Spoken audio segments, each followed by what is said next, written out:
Good afternoon student. तर मागील लेक्चरमध्ये आपण पर्वत पृथ्वीवरील जे काही भूपृष्ठ आहे त्याच्यामध्ये पर्वत, पठार आणि मैदाने याच्यामधील पर्वत ही संकल्पना आपण मागच्या लेक्चरमध्ये आपण पाहत होतो. तर यावेळेस या लेक्चरमध्ये आपण जे घुमटाकार पर्वत आहे ते सुद्धा बघितलेलं आहे. तर संचयन कार्यामुळे निर्माण झालेले जे पर्वत आहेत, संचयन कार्यामुळे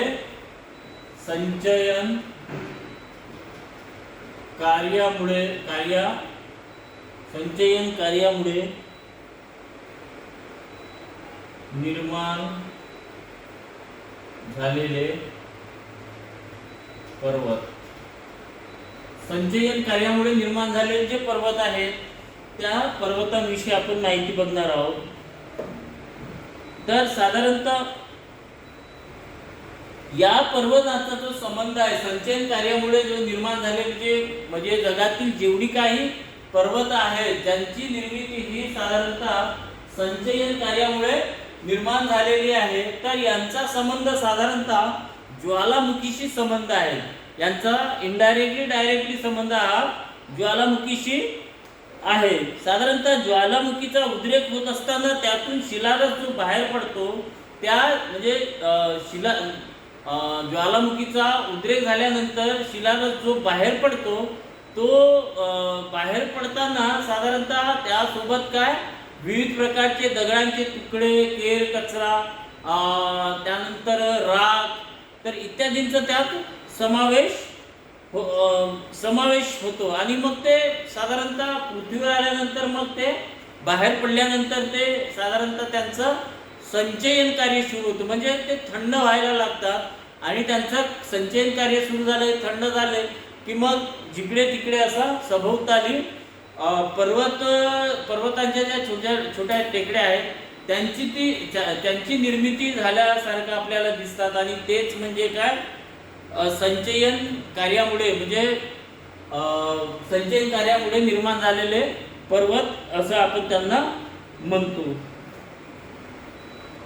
तर साधारणतः ज्वालामुखीचा उद्रेक स्फोटक स्वरूपाचा नसल्यास त्या ज्वालामुखीतून फक्त शिलारसच सावकाश वर येऊन पृथ्वीच्या भूपृष्ठावर संचित होतो. ही क्रिया सतत सुरू राहिल्यास शिलारसाच्या संचयनाने पर्वताची निर्मिती होते. हे पर्वत शंकूच्या आकाराचे असतात. शिलारस दोन प्रकारचे असतो, त्यातला एक शिला शंकूचे दोन प्रकार पडतात. म्हणजे ज्वालामुखीचा जो उद्रेकाचा स्फोट आहे ते स्फोटक स्वरूपाचा नसल्यास म्हणजे त्यांचा जो उद्रेक आहे, कारण आपल्याला माहिती आहे लावारस बाहेर कसं पडतो तर फार तो स्फोटक स्वरूपाचा असतो. आजपर्यंत आपण हेच बघितले आहे.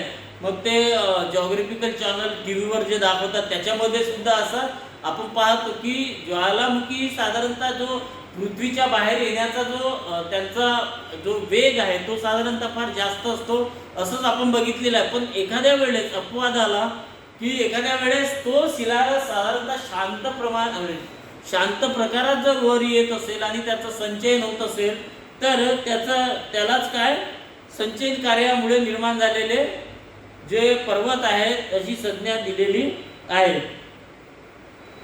तर साधारणतः ह्या जे शिलारसापासून जे पर्वत तयार होतात त्याचे साधारणतः दोन भाग पडतात. पहिला आहे ऍसिड लावा शंकू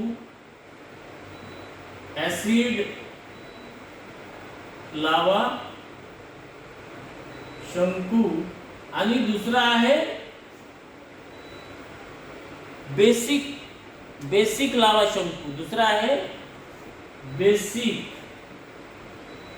बेसिक लावा शंकू.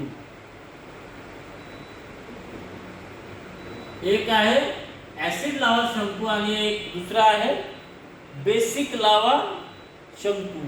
त्याला ऍसिड लावा कॉन्स म्हणतात. ऍसिड लावा कॉन्स आणि हा बेसिक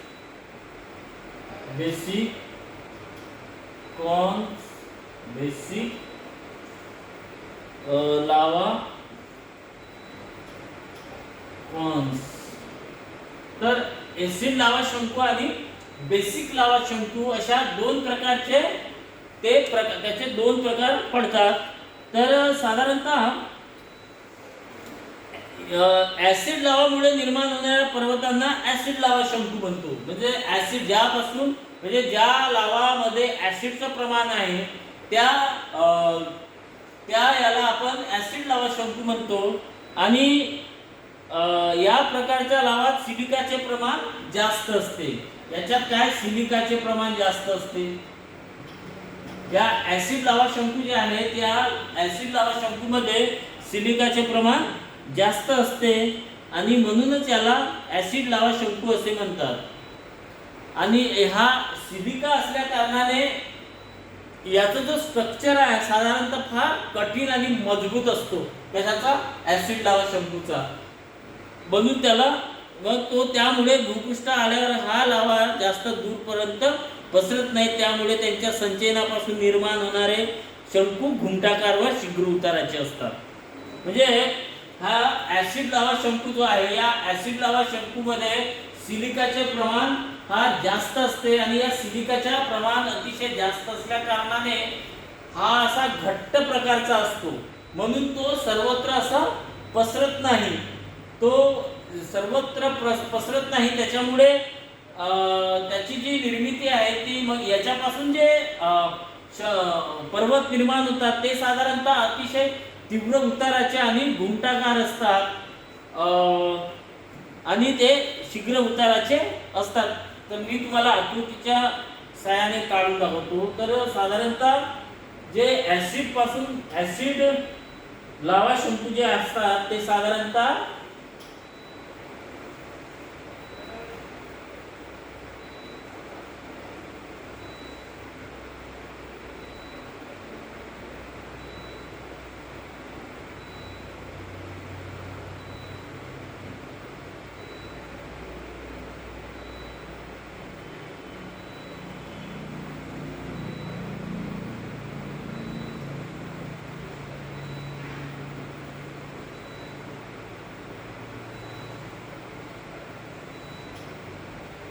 तर ऍसिड लावा शंकापासून ऍसिड लावा शंकू जे आहे ते या प्रकारे असतात. साधारणतः हा कसं याच्यामध्ये सिलिकाचे प्रमाण जास्त असल्या कारणाने हा अतिशय घट्ट असतो. घट्ट असल्या कारणाने हा जेव्हा पृथ्वीच्या बाहेर पडतो हा लावा त्यावेळेस तो घट्ट असल्या कारणाने सभोवताली तो पसरत नाही.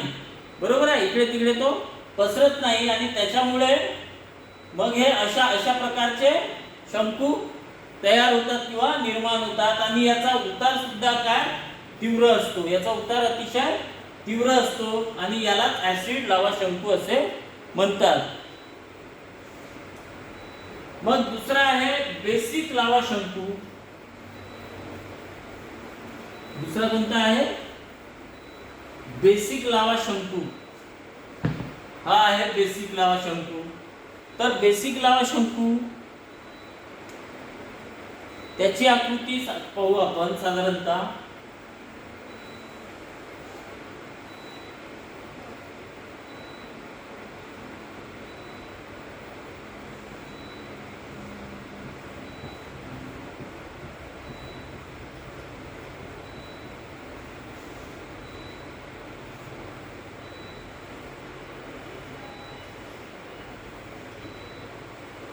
बेसिक लावा शंकू पासून निर्माण झालेले ज्या पर्वत आहेत ते साधारणतः असे पसरट असतात. यांचा उतार सौम्य असतो. आणि ऍसिड लावा शंकू पासून जे पर्वत बनतात त्यांचा उतार अतिशय तीव्र आणि घुमटाकार असतो कारण ते पसरत नाही. परंतु बेसिक लावाच्या संचयनामुळे निर्माण होणाऱ्या पर्वतांना बेसिक लावा शंकू म्हणतो आपण. आणि या सिलिकाचे प्रमाण अतिशय कमी असते. सिलिकाचे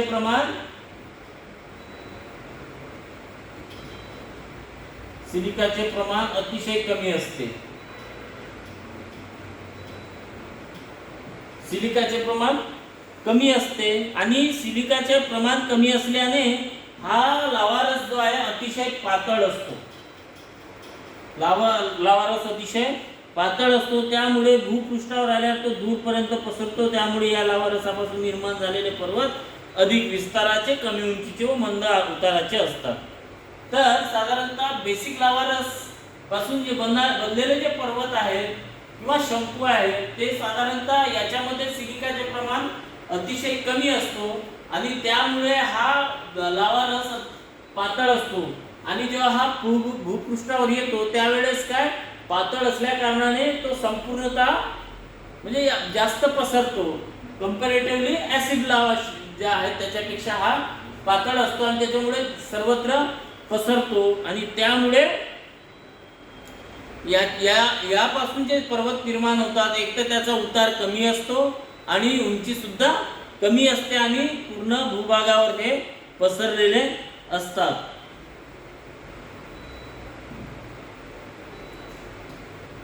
पण ज्वालामुखीचा उद्रेक जेव्हा स्फोटक स्वरूपाचा असतो तेव्हा ज्वालामुखीतून लावा बरोबर खडकांचे लहान मोठे तुकडे, राख इत्यादी पदार्थ आकाशात फेकले जातात. त्याचे नंतर भूपृष्ठावर संचयन होऊन त्या संचयनापासून पर्वताची निर्मिती होते. खडकांचे तुकडे व राख यापासून निर्माण होणाऱ्या ज्वालामुखीच्या शंकूंना खंगारक शंकू असे म्हणतात. खंगारक शंकू. ज्यावेळेस ज्वालामुखी क्रिया सुरू असते त्यावेळेस काय त्या ज्वालामुखी सोबत विविध प्रकारचे तुकडे आणि धूळ, राख इत्यादीचा त्यात समावेश असतो आणि हे पदार्थ सर्व बाहेर आल्यानंतर ते बाहेर फेकले जातात. मग त्यांचे भूपृष्ठावर संचयन होऊन विविध प्रकारचे काय यापासून जे पर्वत तयार होतात त्यांना खंगारक शंकू असे म्हणतात. आपण इथे थांबू. यानंतर पुढल्या लेक्चरमध्ये दुसरा टॉपिक घेऊ. Okay, thank you.